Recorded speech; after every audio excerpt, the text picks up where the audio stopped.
Evangelho segundo nos escreveu Mateus, capítulo 20, versículos de números 17 a 19. Está todo mundo bem? Amém. Se Jesus voltar hoje, você fica alegre?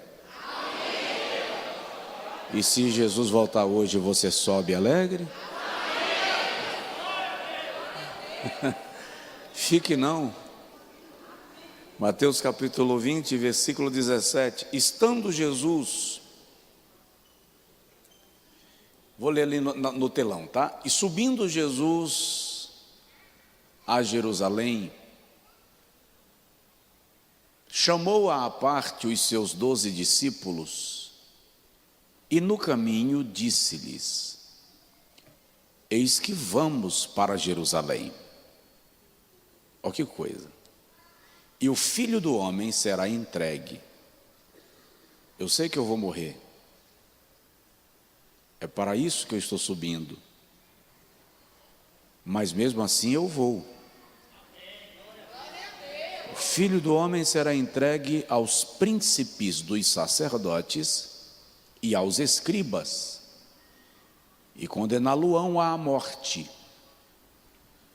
E o entregarão aos gentios para que dele escarneçam, e o açoitem, e o crucifiquem, e ao terceiro dia ressuscitará.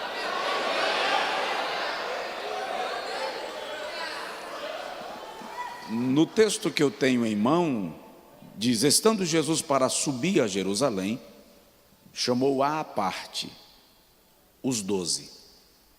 Ele não disse a todo mundo, ele disse apenas aos 12. Existem segredos de Deus que não são para todo mundo, são apenas para aqueles que fazem parte do propósito imediato. E disse-lhes: eis que subimos a Jerusalém, e o Filho do Homem será entregue aos principais sacerdotes e aos escribas, e eles o condenarão à morte, e o entregarão aos gentios para que dele escarneçam, o açoitem e crucifiquem, e ao terceiro dia ressuscitarei. Diga comigo: Senhor, fala com a gente.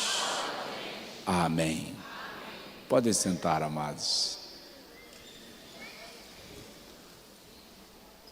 Se eu tivesse atentado em tempo, eu teria programado para que todos os cultos desta semana fossem uma sequência alusiva à semana da Páscoa.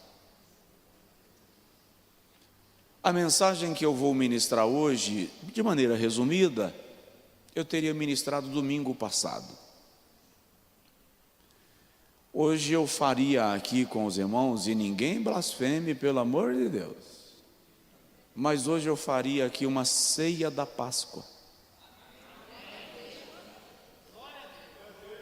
Na quinta-feira, a gente poderia ministrar sobre a crucificação e fazer a Santa Ceia, para você entender a diferença de um ato para o outro. E no domingo a gente faria o culto da ressurreição. Mas a minha mente não deu estalo em tempo. Se Jesus não voltar daqui para a Páscoa do ano que vem, nós vamos trabalhar essa perspectiva, porque a melhor maneira de ensinar sobre valores. Essa igreja é uma bênção, irmão. Até gato quer participar do culto aqui. A melhor maneira de ensinar sobre a Bíblia é colocando em evidência e prática, para efeito de ensino, aquilo que está sendo pregado. Não é que eu tenho a ideia de judaizar, a igreja. Mas nós precisamos compreender o paralelo que se faz do Antigo Testamento com o Novo, para compreendermos que houve uma migração, eu vou usar esse termo, do ambiente físico e religioso para o ambiente espiritual, da dispensação da lei para a dispensação da graça, e a gente compreender quão valioso é o sacrifício de Jesus Cristo. Mas hoje eu quero falar um pouco sobre 7 dias caminhando com Jesus. O que você acha de uma aula, uma imersão bíblica de 7 dias com Jesus? 7 dias e 7 noites caminhando com Ele. Quais lições Ele nos ensinaria? O que teríamos a aprender com Ele? Bom, obviamente não vai dar para eu mergulhar muito. Para isso a gente precisaria pelo menos de 7 dias. E não seria com Jesus no seu aspecto físico, mas Ele está conosco em seu aspecto espiritual. Mas é bom lembrar para o irmão entender que Jesus viveu com a sua família na pequena aldeia de Nazaré, até o momento que ele é batizado nas águas, vai para o deserto, onde fica 40 dias e 40 noites sendo tentado por Satanás. Depois dos 40 dias e 40 noites de jejum e tentação, Jesus vem para Nazaré, sua aldeia de moradia, e a Bíblia diz que ele foi para a sinagoga de Nazaré. Lucas 4. Quando ele chega na sinagoga de Nazaré, o líder, o chefe da sinagoga, franqueia a palavra para quem quisesse fazer a leitura do texto, e Jesus se levanta. A sinagoga de Nazaré é pequenininha, deve caber em torno de 20 pessoas, 25 pessoas. Na sinagoga, no fundo dela, tem uma parte mais elevada, tipo um púlpito, como isso aqui. Em cima dela ficavam 3 cadeiras, 2 ocupadas e uma vazia. A ocupada se assentava o chefe da sinagoga, a outra, o seu auxiliar imediato. E uma cadeira ficava vazia porque se assentaria nela aquele que iria fazer a leitura do texto ou a menção do texto. Quando ele franqueia a palavra, Jesus se levanta, se dirige ao altar, ao púlpito, e o chefe da sinagoga lhe entrega o rolo do livro do profeta Isaías. Jesus desenrola e lê no texto que para nós é o capítulo 61. O Espírito do Senhor Jeová está sobre mim, porque Ele me ungiu para pregar boas novas aos mansos, enviou-me a declarar libertação aos cativos, abertura de prisão aos presos e anunciar o ano aceitável do Senhor e o tempo da salvação do nosso Deus. Jesus fecha o livro, devolve o rolo e diz assim: hoje se cumpre esta palavra. Quando ele começa a exposição do texto, a Bíblia diz que ele foi retirado da sinagoga e expulso dela. Também expulsaram Jesus de Nazaré, a sua cidade, a sua aldeia, onde ele cresceu. E o levaram para um lugar que é conhecido hoje como Monte do Precipício, é muito alto, para lançá-lo de lá. E a Bíblia diz que ele saiu pelo meio da multidão, e naquele dia Jesus foi embora para Cafarnaum. É nesse dia que Jesus lança uma premissa, e ele diz que um profeta não tem honra na sua própria casa. Jesus não está lançando um princípio, ele está revelando uma premissa de que o profeta não deve permanecer no lugar onde ele não é honrado. É tanto que Jesus vai embora e ele não volta para Nazaré. Jesus só retorna a Nazaré mais uma vez durante todo o seu ministério. E a Bíblia diz que ele não fez milagres em Nazaré por causa da incredulidade do povo. A partir de então, Jesus estabelece em Cafarnaum, uma cidade marítima da Galileia, a sua residência. E é lá e a partir de lá, que ele vai desenvolver o seu ministério. Foi lá em Cafarnaum, por exemplo, que Jesus curou aquele paralítico que desceu pelo telhado. Tudo indica que aquela seria a casa de Pedro e que se tornou a casa onde Jesus passou a morar em Cafarnaum. Também é em Cafarnaum que Jesus surpreende ao próprio Pedro, que ainda não o seguia, com uma pescaria maravilhosa, ao ponto de Pedro cair aos pés de Jesus e dizer: se afasta de mim, porque eu sou um homem pecador. Cafarnaum e o mar da Galileia se tornaram o palco dos maiores, dos principais e dos mais frequentes milagres que Jesus realizou. E em cada milagre que Jesus opera, ele dá ensinamentos diretos e indiretos. Nos ensinamentos diretos, ele está sempre ensinando sobre a fé, que aponta para a salvação. Nos ensinamentos indiretos, Jesus está sempre falando sobre o legalismo e a crença dos judeus do seu tempo, que bloqueavam a experiência com a plenitude do amor e da graça de Deus. Em Cafarnaum, Jesus treinou, orientou os seus discípulos. Em Cafarnaum, Jesus ensina para os seus discípulos e para os seus apóstolos tudo o que haveria de acontecer na sua vida e no seu ministério em Jerusalém. Agora, texto que nós lemos de Mateus capítulo 20, Jesus está começando a sua caminhada para Jerusalém, a última ida a Jerusalém. Jesus sabia que era a última. E sabe o que é incrível? Ele sabia que era a sua última ida a Jerusalém e foi, mesmo assim.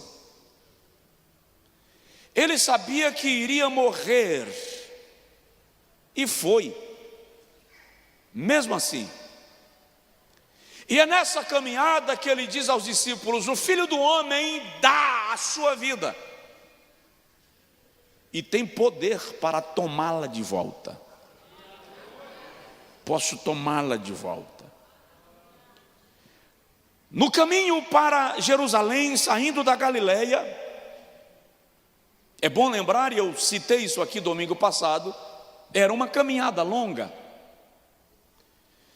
Do mar da Galileia, na região onde Jesus estava, até chegar em Jerusalém, eram cerca de 120 milhas, aproximadamente 193 quilômetros, subindo, sempre subindo, pelo deserto. Como havia limitação da quantidade de quilômetros que se podia andar diariamente, normalmente a viagem demorava entre 6 e 8 dias. Portanto, a média, 7 dias de caminhada. Havia outras rotas para ir a Jerusalém, sem ser necessariamente por esta que Jesus foi, que é a rota que vai margeando o Rio Jordão. Tanto Jesus quanto os judeus do seu tempo optam por esta rota por duas razões específicas. Uma, porque A outra rota passava pelo território de Samaria, dos samaritanos. E tem uma vez que Jesus sai de Jerusalém para a Galileia e ele decide passar por Samaria, que é aquele dia que ele se encontra com a mulher no poço de Jacó. Mas os samaritanos e os judeus eram inimigos religiosos e ideológicos, portanto os judeus evitavam passar pelo território dos samaritanos. Essa é uma das razões pelas quais se ia por uma rota mais distante, mais longe, mais longínqua. A segunda, porque a rota que ia pela margem do Jordão tinha diversas aldeias e povoados, e numa viagem de 7 dias, há-se de precisar de hospedagem, alimento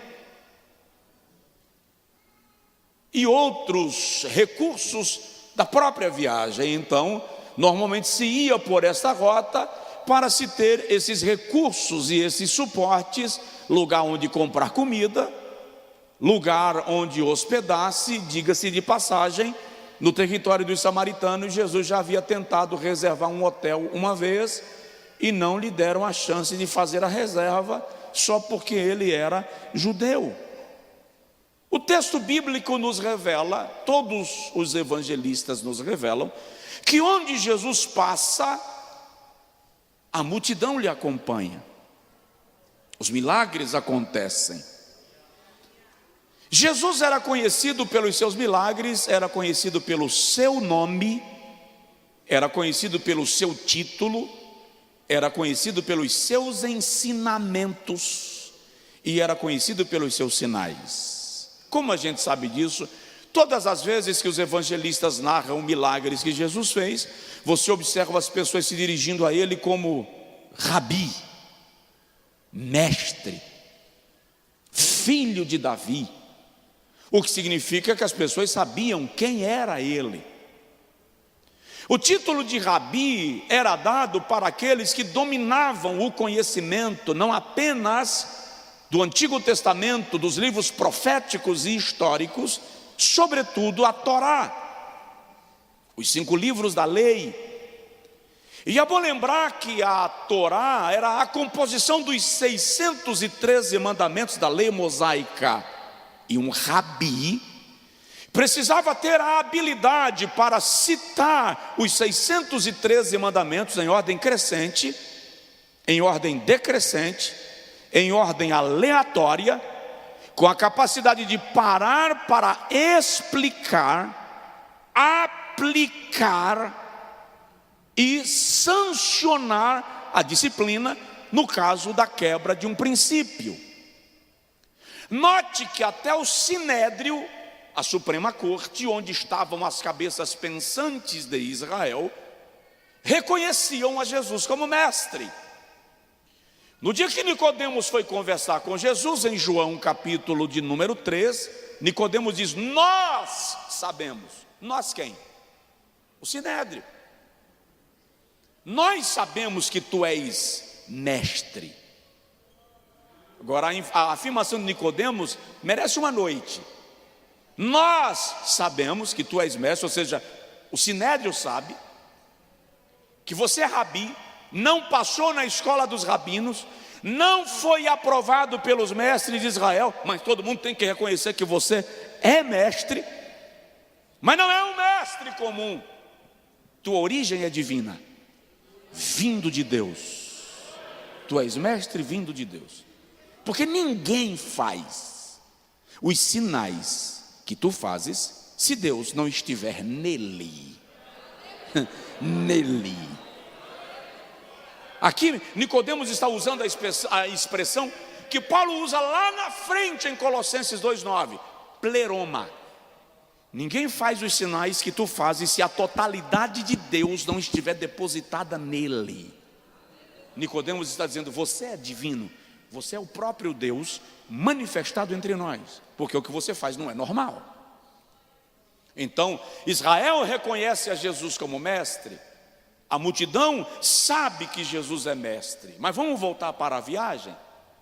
E a viagem a gente não vai conseguir concluir hoje, a não ser que vocês queiram ficar aqui comigo até 10 da noite. Vai embora, né? Ah, vamos lá. Eu gosto quando eu vou pregar em umas igrejas por aí, que eu pergunto assim para o pastor: quanto tempo eu tenho? O pastor diz: termina quando terminar. Menina, aí eu nado. Tem uma igreja em Salvador, pequenininha, falei dele hoje, coqueluche, arrumadinha, bonequinha, linda demais. Deve caber umas 80 a 100 pessoas. Cada vez que eu vou lá, o pastor diz assim: acaba quando acabar. A última vez que eu fui lá, eu preguei 2h30. Uma hora dessa eu vou ensaiar isso aqui, que é para eu ver quem fica. Vamos ver quem fica, tá? Vamos lá. Subindo para Jerusalém. A viagem de Jesus para Jerusalém pode ser dividida em 3 partes, para melhor compreensão do seu contexto, do ponto de vista pedagógico. Na primeira parte da viagem, nós encontramos Jesus convidando quem quer ir com ele. É agora, Jesus não começou a viajar ainda, ele está programando a viagem. Aí ele diz assim: se alguém quiser vir comigo, quer saber de uma coisa? Nega-te a ti mesmo, porque eu não posso garantir que você volta. Preste atenção, quem decide seguir a Cristo não volta. Diz para o seu vizinho: quem decide seguir a Cristo não volta. Essa é a primeira parte. Nós vamos falar disso nesse instante. Ele está dizendo: se vocês quiserem vir, estou indo para Jerusalém. Quem vai? É isso aí. Segundo momento desta viagem é quando Jesus revela para eles que aqueles que aceitarem o convite de irem com ele a Jerusalém verão o momento da sua glorificação. Mas tem que entender que para ver o momento da sua glória, terão que ver o momento da sua dor. Então Jesus está ensinando que ninguém vê a glória sem passar pelo Calvário. Ninguém vê a glorificação sem passar pelo padecimento.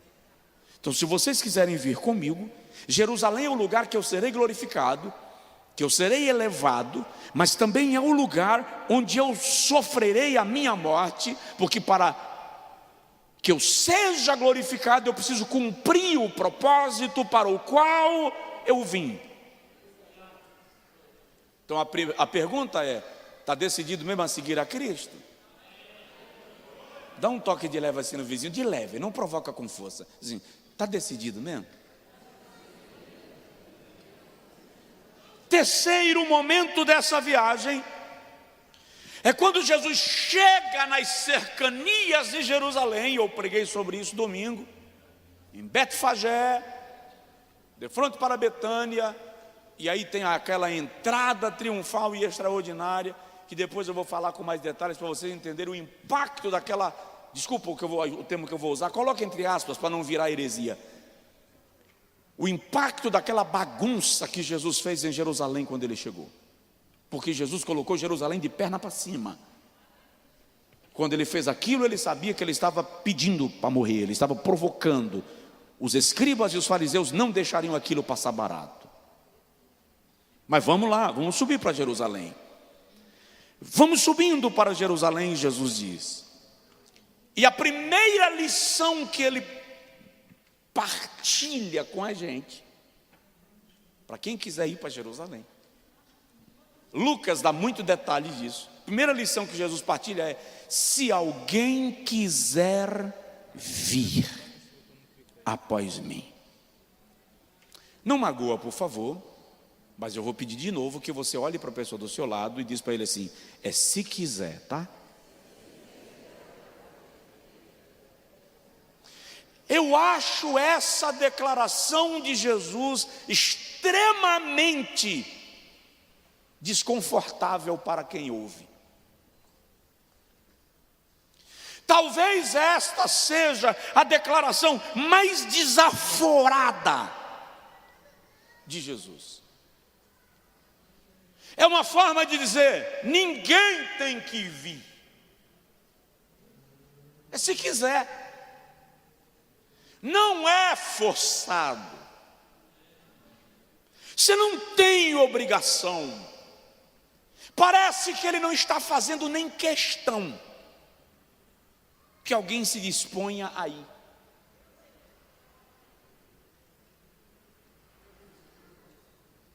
De vez em quando alguém chega para ele: Senhor, deixa eu ir, deixa eu te seguir. Rapaz, tem certeza? Até a raposa tem covil, os pássaros têm ninho, até a galinha tem o puleiro, as aves, mas eu não tenho onde reclinar a minha cabeça. Vai vir mesmo? A expressão de Jesus, se quiser, o verbo querer aqui é um verbo tão forte à luz do texto grego, que é como se Jesus dissesse: se você tiver certeza, se você estiver resolvido, se não te resta mais nenhuma dúvida, se não existe a possibilidade de você voltar do meio do caminho, venha. Mas se estiver em dúvida, não é para você. Eu cheguei na Flórida uma certa feita, e Jones pequeno invocou que queria ir na maior montanha russa do mundo. E lá vou eu junto. Pai, né, irmão? Até chegar no ponto que você senta na cadeirinha, tem, eu não lembro se eram 11 ou 13 portas de saída, para quem desistir. E estavam com a gente uns 4 ou 5 amigos. Lá na quinta porta, o primeiro disse assim: pastor, vou não. Caiu fora, e eu fiquei. Pai, né? Pai é macho. Lá na 7ª, 8ª porta, 2 falaram assim: pastor, vou não, pastor. Lá vou eu, Jones e mais um. Quando chegou lá na 11ª, um falou assim: pastor, tu vai aí, tipo assim, o fio é teu, eu não vou não. E lá vou eu com o Jones. Ah, o pai está aqui, o pai vai com você. Irmão, quando eu sentei na cadeira, que eu olhei para baixo, eu falei assim: o que eu estou fazendo nessa porcaria? Não dava mais tempo, irmão. Já começou a contar, gente. 3, 2, 1, 0. O inimigo pelejou na hora. Jesus está dizendo: se você estiver no risco de sair pela porta de tangente, o convite não é para você. O convite é para quem está decidido a ir até o fim. É para quem está disposto. E é interessante, se a gente observar a Bíblia, nós vamos perceber que as pessoas tinham razões para seguir a Cristo. Cada uma tinha as suas. Alguns seguiam a Cristo pelo status de estarem perto dele. Eu sou amigo do Rabi de Nazaré. Você sabia que eu ajudei até a partilhar os pães daquele milagre que ele fez lá no deserto? Na verdade, eu sou obreiro auxiliar de Jesus. O status. Outras pessoas seguiam a Cristo por curiosidade. Queriam saber quem ele era, o que ele iria falar, o que ele iria ensinar. Alguns o seguiam pela cura. Ele faz milagres. Tinha gente até que seguia Jesus por causa da comida. João 6, ele diz: vocês me seguem não porque creem em mim, mas porque vocês sabem que se me seguirem não vão passar fome e nem precisam trabalhar, porque eu multiplico o pão. É interessante que ainda hoje esses mesmos grupos estão nas igrejas, seguindo a Cristo pelo status da fé. Ser crente virou, né? Outros que seguem a Cristo pela curiosidade: deixa eu ver no que dá.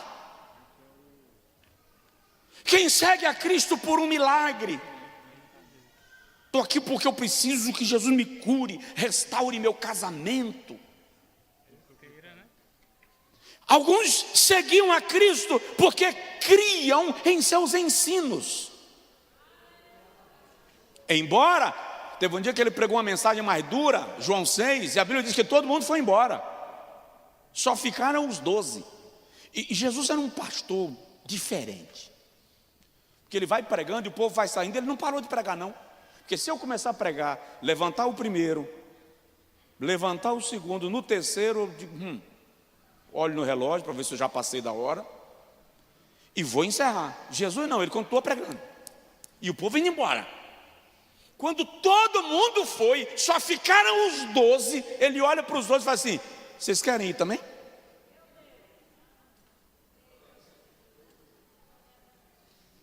Ele está claramente dizendo, não precisa me seguir por força, só venha se você creu no meu evangelho e está decidido a caminhar comigo até o fim. É isso que ele está dizendo. Então há quem seguia Jesus pelos ensinos, e há quem seguia Jesus apenas para observá-lo e flagrá-lo numa falha, para entregá-lo aos seus inimigos. Mas ele continua dizendo, se alguém quiser vir após mim, tem um preço. Que preço, pastor? Jesus não já pagou o preço todo na cruz? Olha bem para mim. Jesus não pagou o preço todo na cruz. Preço da salvação, ele pagou. Mas a viagem tem um preço. Paulo diz assim, cumpro no meu corpo o que restam das aflições de Cristo, por amor do seu corpo, que é a igreja. Tem uma porção que ficou para mim e para você. Provoca o vizinho, fala com ele assim, tem uma porção que ficou para você. Qual é o preço? Negue-se. Negue-se. Abra mão de você mesmo. Abra mão da sua vontade. Abra mão do seu querer. Abra mão de ter o controle da vida. Abra mão de ser o centro. Aceite se submeter ao meu comando. Negue-se a si mesmo. Tem mais um preço. Tome cada dia. Tome cada dia a sua cruz. Jesus está dizendo, o custo para me seguir é a tua vida. Todo dia. Sempre. Para sempre. Quem quer seguir a Jesus e não dá a vida para Ele, não está seguindo. Está fazendo cena. É entregar a vida todo dia e para sempre. E olha para cá que eu preciso lhe beliscar. E às vezes você não estará feliz fazendo aquilo que Jesus está te mandando fazer. E a minha felicidade, pastor, a sua felicidade está na glória. Aqui é tudo temporário. Você se alegra e se entristece, as coisas vão bem, de repente estão mal, você está são, depois está doente, o casamento está uma delícia, de repente arrepia, a mulher é uma anja, vamos acabar com o português aqui, é uma anja, de repente ela tem TPM e pensa que você é camarão na areia quente, o marido é um príncipe do cavalo branco, de repente o príncipe some e o cavalo fica.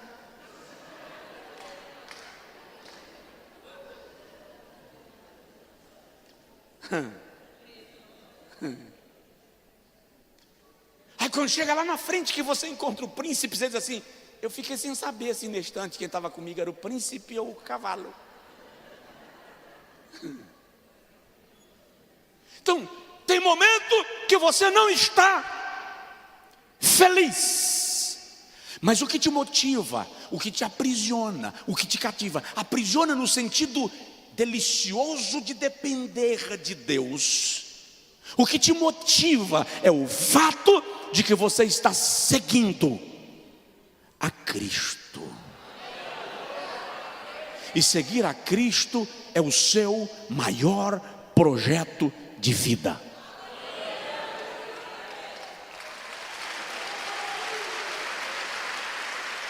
Por isso que o missionário mexicano compôs e cantou até a morte: estou seguindo a Jesus Cristo, deste caminho eu não desisto.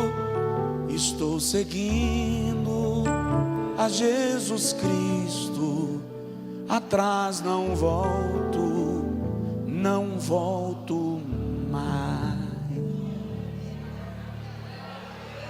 Debagaio, suirimandura mandagasteias. Eu preciso lhe dizer isso. Olha bem para mim. Não tem volta.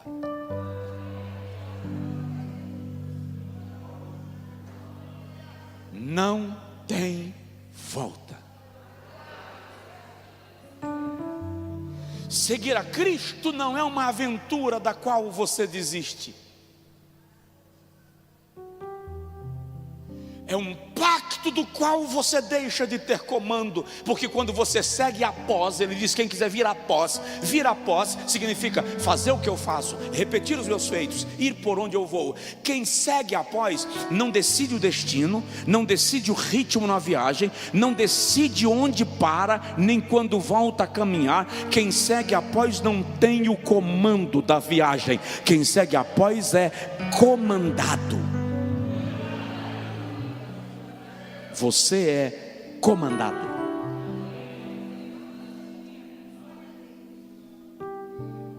Negue-se a si mesmo. Tome cada dia a sua cruz.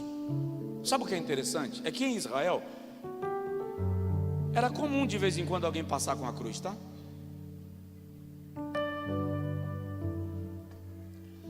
Mas quem passava carregando a cruz não tinha a opção de desistir de morrer.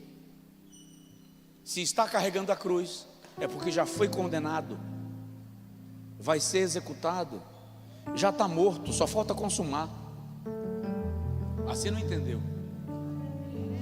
Quem está carregando a cruz aqui, levanta a mão. Não dá para largar a cruz, não dá para desistir. A sentença já foi dada, você tem que levar a cruz. Já morreu, já está executado, não dá mais para voltar atrás. O seu lugar é no Calvário. Você vai morrer para o mundo, para viver para Cristo. O mundo não é mais o teu atrativo, não é mais o teu cenário, não é mais o teu paraíso. A nossa esperança está na glória que há de vir, no lugar de onde nós aguardamos o nosso Senhor e Salvador, Cristo Jesus.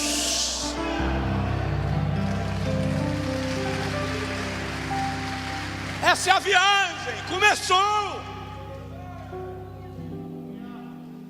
Começou a viagem. Qual é a segunda lição que Jesus vai ensinar? E eu paro na segunda. A segunda lição que Jesus vai ensinar nesta viagem é sobre posição no reino de Deus.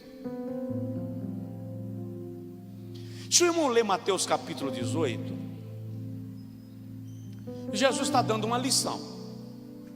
O tema é o maior no reino dos céus.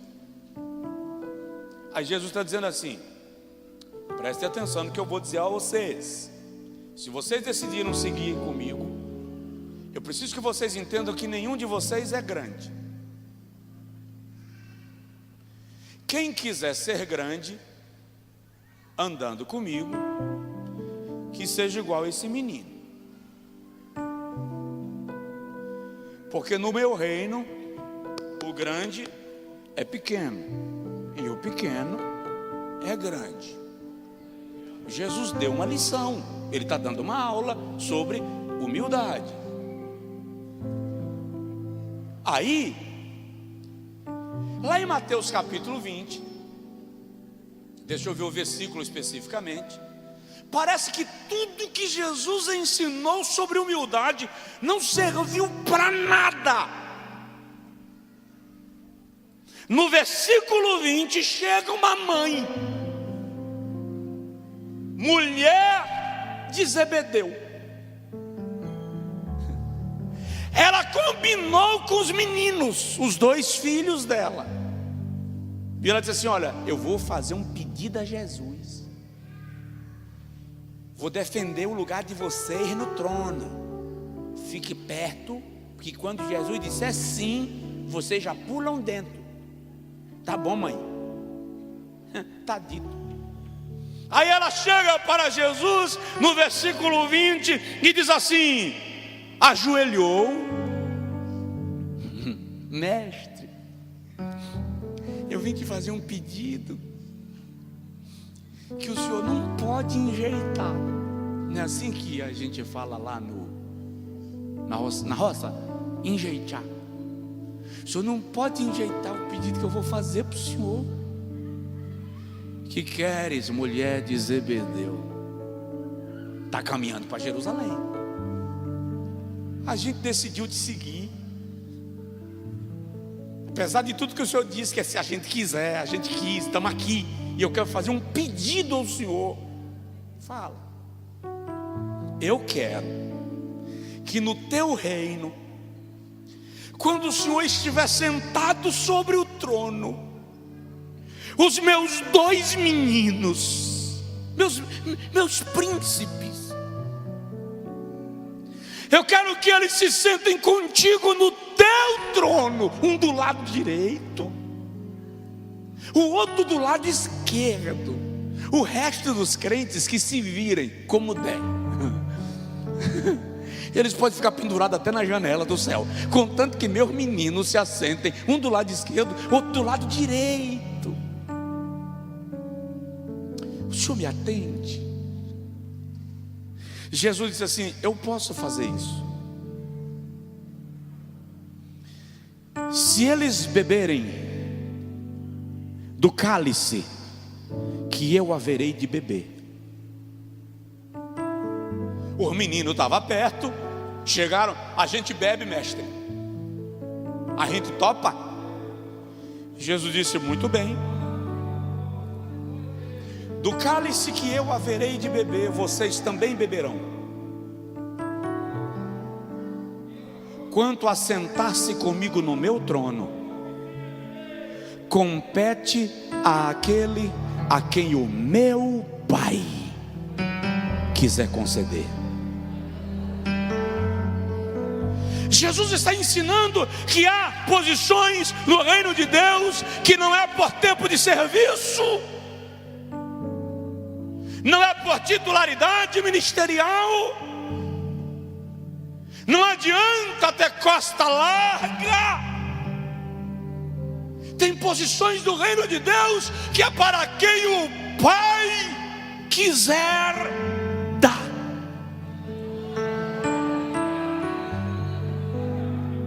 O cálice que eu vou beber, você vai beber, Pedro. Você vai beber, João. Você vai beber, Tiago. Pedro morreu de cabeça para baixo crucificado. João foi lançado numa caldeira de azeite fervendo e desterrado para a ilha de Pátimos para morrer no exílio. Tiago foi degolado. Bartolomeu foi esfolado vivo. Tiraram a pele de Bartolomeu com ele ainda vivo. O outro Tiago foi amarrado pelas mãos em 2 cavalos, as pernas em outros 2 cavalos, em sentidos opostos, e os cavalos foram atiçados e puxaram em sentidos opostos, e ele foi partido ao meio. Judas, o escritor da epístola, foi morto a flechadas. Paulo foi degolado. Do cálice que eu beberei, vocês também beberão.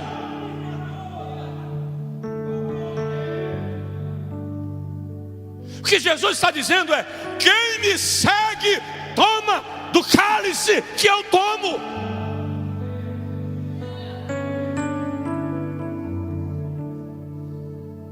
Mas sem garantias de status,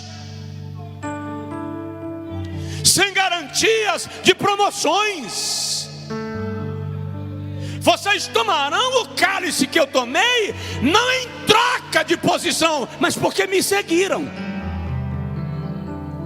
Quanto a sentar-se no trono, o meu Pai decidirá aquilo que está no seu propósito. Aqui Jesus está ensinando a segunda lição da viagem. Parem de brigar por posições. Se vocês me seguem, no meu reino o que conta não é a posição que você ocupa, mas o fato de me seguir.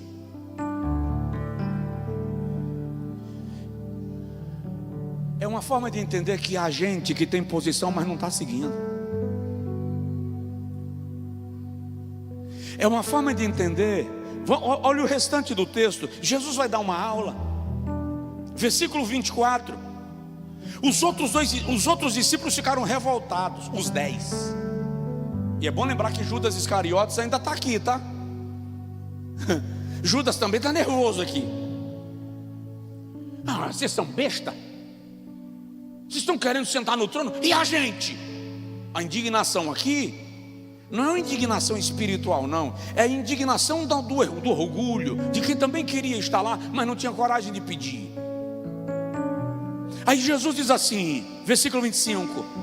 Ele traz todos os 12 e diz assim: saibam que os governadores dos homens no mundo terreno os governam, os dominam.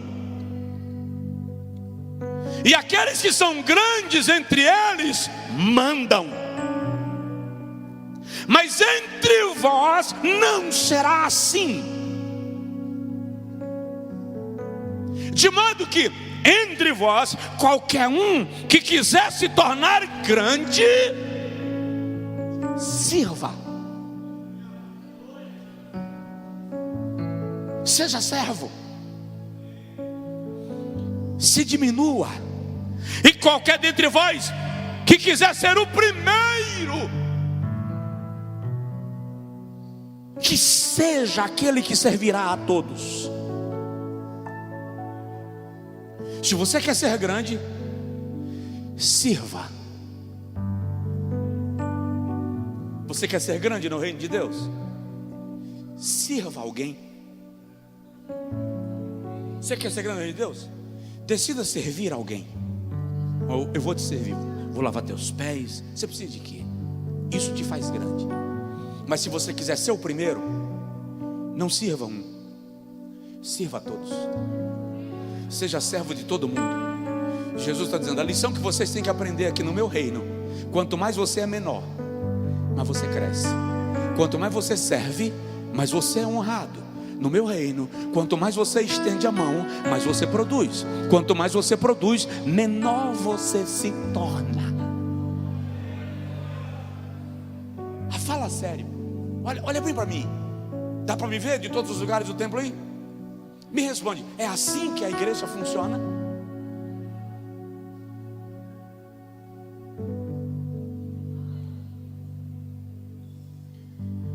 Nós não queremos servir uns aos outros.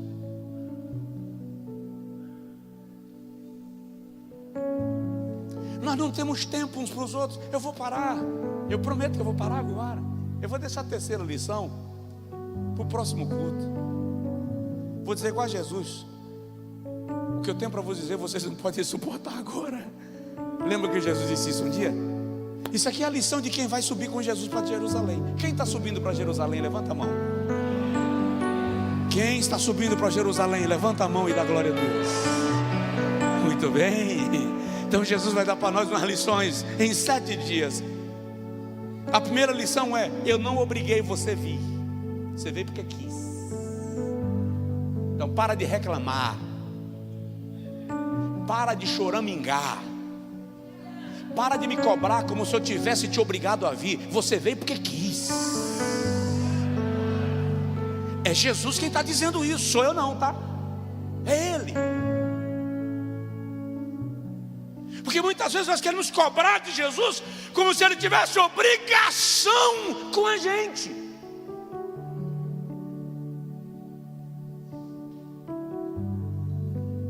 E Ele está dizendo: se quiser.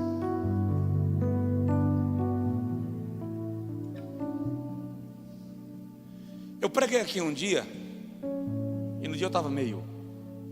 E eu disse assim: irmão, se você está aqui para atrapalhar, vai embora. Aí depois do culto alguém passou no lugar determinado, comunicou que estava indo embora e falou assim: o pastor me mandou ir embora. Se eu não vou atrás, eu vou aguardar. Aí um dia eu encontrei: não, você não me mandou ir embora? Eu disse: não, eu mandei quem estava lá para atrapalhar. O senhor estava lá para atrapalhar? Se estava, foi para o senhor. Se não estava, não foi para o senhor. Jesus radicalizou. Primeira lição: se quiser vir. Quem está aqui porque quer seguir a Cristo, levanta assim a mão. Ah, irmão, então deixa o eixo da terra empenar. Você está seguindo a Cristo. Você decidiu seguir a Cristo. Você vai seguir a Cristo. Tem dia que está ruim, mas eu estou seguindo a Cristo. Tem dia que ninguém me entende, mas eu estou seguindo a Cristo. De vez em quando me acusam do que eu não fiz, mas estou seguindo a Cristo. Está doendo, pastor, mas estou seguindo a Cristo. Eu estou sofrendo uma luta no meu casamento que o senhor não faz ideia, mas estou seguindo a Cristo. Eu decidi seguir a Cristo. Agora, já que vocês decidiram me seguir, Jesus está dizendo: deixa eu dizer mais uma coisa para vocês. Tem que ser pequeno. Se você quiser ser grande, sirva alguém. E se você quiser ser o primeiro, sirva a todos. Agora eu te pergunto: quem aqui consegue servir a todos? Quem aqui consegue servir a todos? Ninguém? Irmão, eu cheguei no gabinete da igreja ontem, 9h30 da manhã. Eu saí do gabinete da igreja ontem, 7:45 da noite. Eu almocei na minha sala aqui na igreja. Eu não fiz o lanche da tarde. Eu saí 7:45, me devorando de fome. E quando eu cheguei em casa e tomei um banho e um café, 9h eu tive uma reunião com os pastores das nossas igrejas, e a reunião foi até 10h30. E eu não consegui resolver tudo ontem, então eu não consegui servir a todos. Sabe o que isso significa? Que se você não consegue servir a todos, você nunca será o primeiro. Esquece dessa ambição. Aceita servir, para no reino de Deus você ser grande. Sirva, sirva, sirva. A segunda lição da viagem é humildade. Não queira ser maior do que o outro, porque quem decidiu me seguir vai ter que aprender comigo. Jesus está dizendo que sou manso e humilde de coração. Fica de pé, por favor.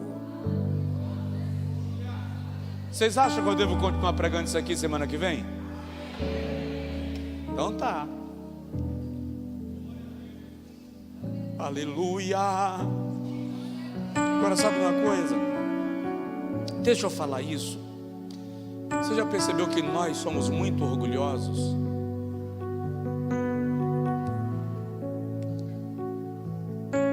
Você viu como o louvor hoje fluiu? Fui eu. Você viu como a pregação hoje foi boa? Levantou o culto. Fui eu. Sabia que tu só está na igreja por minha causa? Porque eu oro por tu todo dia? É um orgulho com roupagem de espiritualidade. Sabia que tu só levantou daquela queda porque eu fiz 40 dias de jejum e 21 noites de oração por tua causa? Oh, que orgulho besta. Olha Jó, olha Jó. se o Todo-Poderoso puder apontar onde eu errei, que Ele se manifeste. Como assim, Jó? Se Ele fosse homem como eu, Ele não teria me atingido. Como assim, Jó? Como assim? Na igreja tem um bocado de crente como Jó, íntegro, temente a Deus, que se desvia do mal, mas que pensa que o seu direito está na sua integridade. Ei, o seu direito está na cruz. Foi Jesus quem conquistou o teu direito. A Bíblia diz que o melhor de nós, a nossa justiça, é como trapo de imundícia. Quer saber o que é trapo de imundícia? Quer ou não? Nos dias que o profeta disse isso, não havia absolvente. As mulheres no período menstrual rasgavam pedaços de pano para conter o fluxo sanguíneo. E o profeta diz: o melhor que você tem é aquilo que o organismo está jogando fora.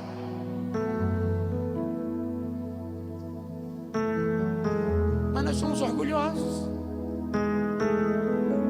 A gente olha para o outro assim: eu mereço mais porque eu tenho mais tempo de crente, eu oro mais. Como é que Deus não me usou e usou ele? Tu só vai para o céu por minha causa, porque eu dou a minha vida orando por você. Ai, Jesus, quem deu a vida foi Cristo Santo. Ei, até o tanto que você ora por mim é resultado do sacrifício de Jesus na cruz do Calvário, que te provoca a orar por mim. Vamos parar, vamos pedir ao Senhor para nos despojar do nosso orgulho, da nossa exaltação,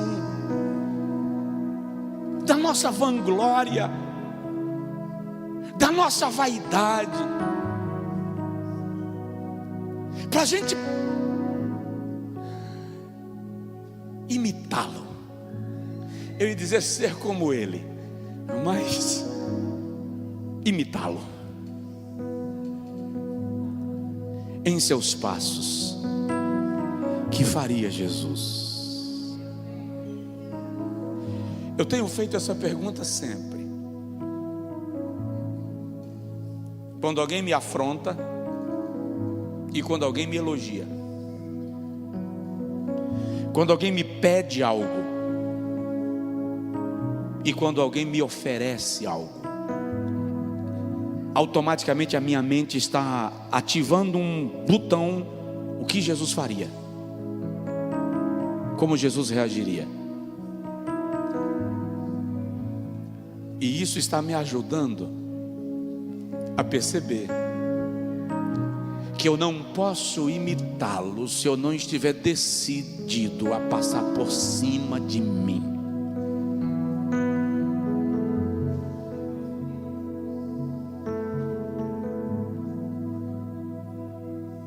E esse é o desafio de Deus para nós na viagem para Jerusalém. Eu quero que você ore comigo agora e diga para o Senhor: faz de mim o teu imitador.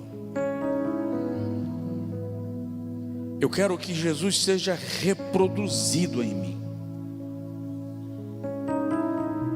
Eu decidi te seguir, Senhor. Pode dizer para ele: não está fácil não, eu estou apanhando igual mala empoeirada. Pode dizer: pois, Senhor, eu estou apanhando igual feijão no terreiro, batendo paulada para tirar da casca, mas eu decidi te seguir. Diz para ele: eu não abro mão de ti, Senhor. Pode dizer: Senhor, eu não vou desviar, eu não vou abrir mão. Eu estou brigando com os meus vícios, com as minhas raivas, com as minhas mágoas, mas eu não vou largar do Senhor.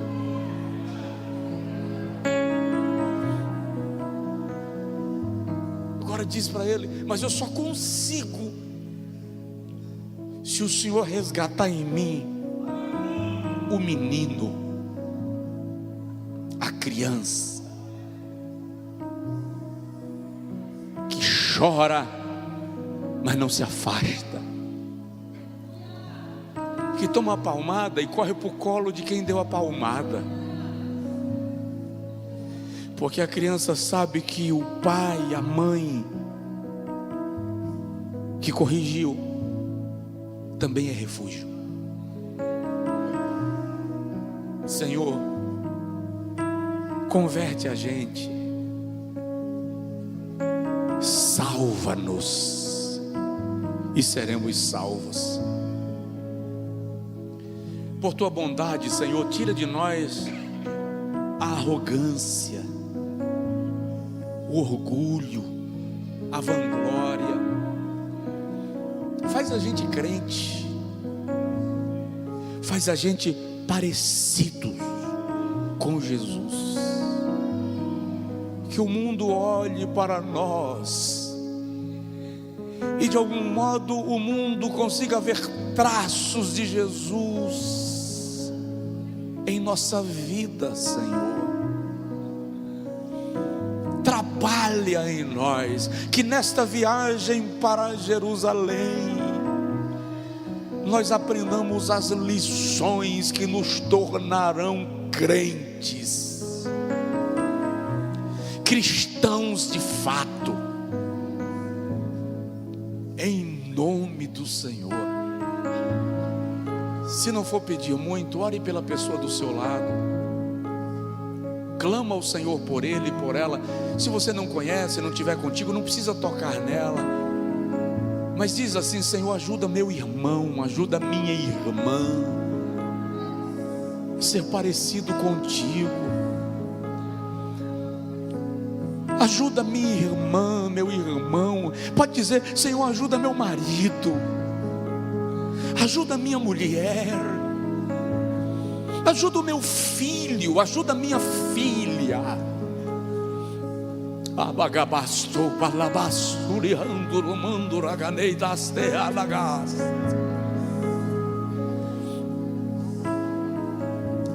Tá difícil, Senhor, é cada pancadaria, que tem hora que a gente erra o caminho de casa, mas nós decidimos te seguir. Nós decidimos te seguir.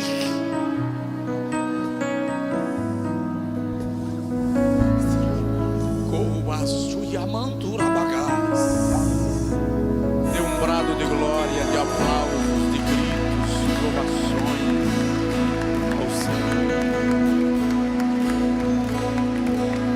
Antes de você sentar, eu vou perguntar só uma vez: tem alguém que nessa noite quer entregar a sua vida ao Senhor Jesus? Alguém que está afastado da igreja e quer se reconciliar com Cristo? Venha agora, sai do seu lugar, venha aqui à frente agora. Eu quero orar por você. Deus te abençoe. Você que está no culto online, se quer fazer isso agora, avisa ao nosso pessoal aí da mídia: eu entrego minha vida ao Senhor, eu me reconcilio com o Senhor.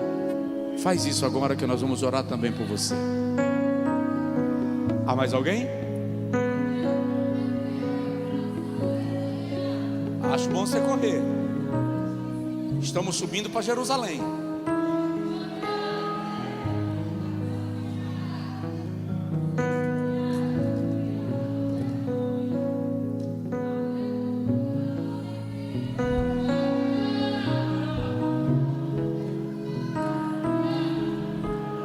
Tem mais alguém?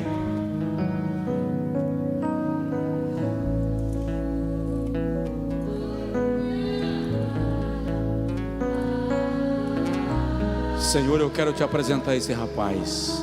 Ele não titubeou. No primeiro convite ele se moveu. E eu quero pedir que essa convicção invada a sua alma e seja entranhada em seu espírito, e ele seja um servo poderoso do Senhor, um evangelista, um ganhador de almas, que representa o Senhor e o teu reino onde ele estiver. Conquista a sua família, a sua casa, e abençoa a sua caminhada, Senhor. aqueles que estão conosco no culto online, entregando ao Senhor a sua vida, que eles vivam essa experiência de serem entranhados pela paixão por Jesus e pelo caminhar com Ele, para a tua glória. Amém. Deus abençoe. Dá um abraço neles. A igreja aplaude ao Senhor.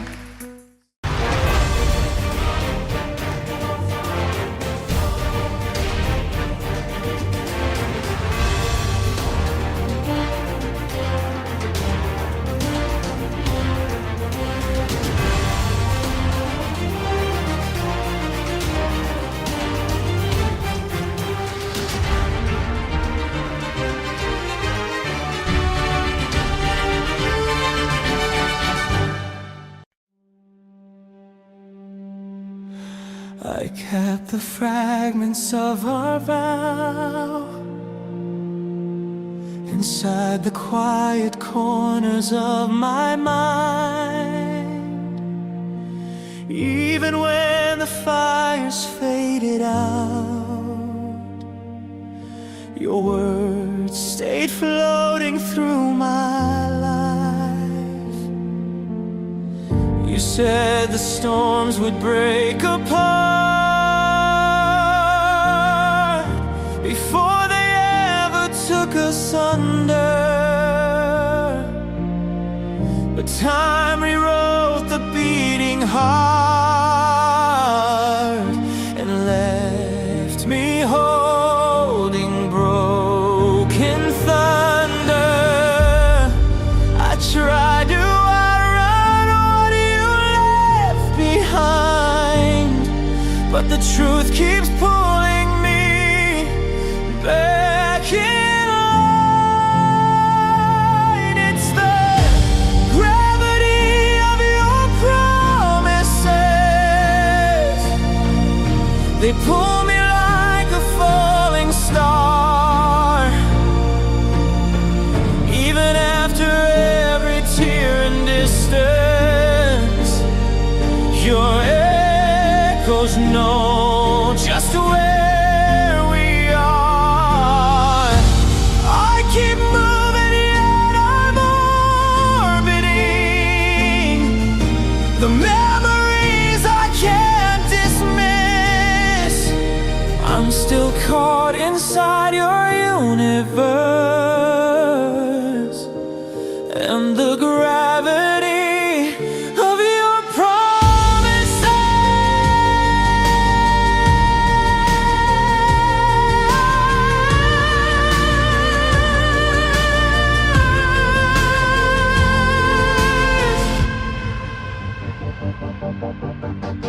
I walk the ruins of our past, the places where our shadows used to dance.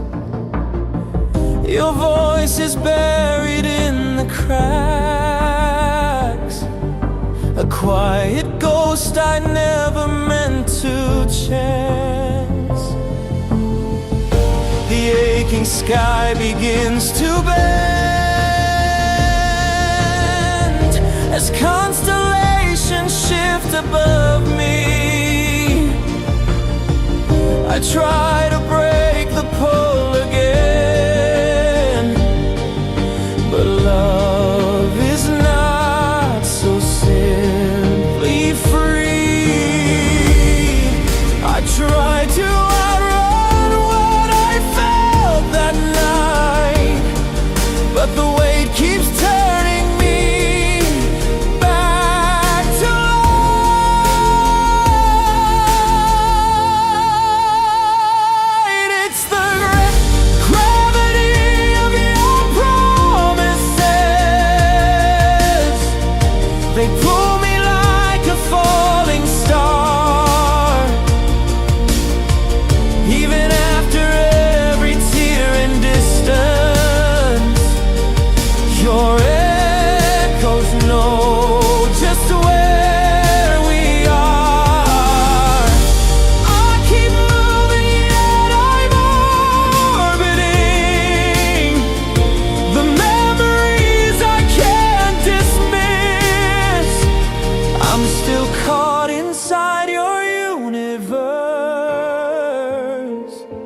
and the gravity of your promises.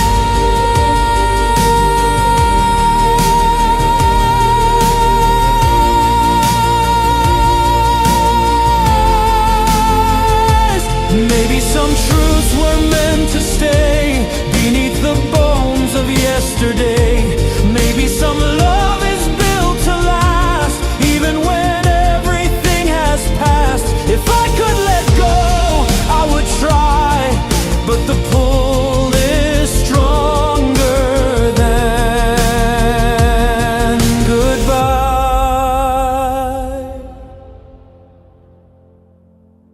It's the gravity of your promises,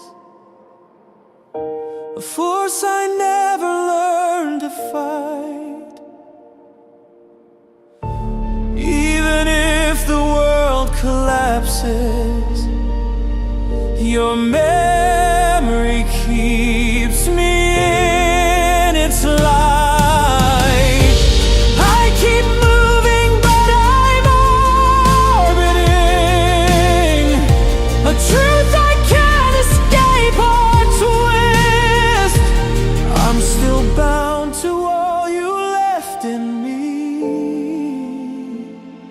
by the gravity of your promise.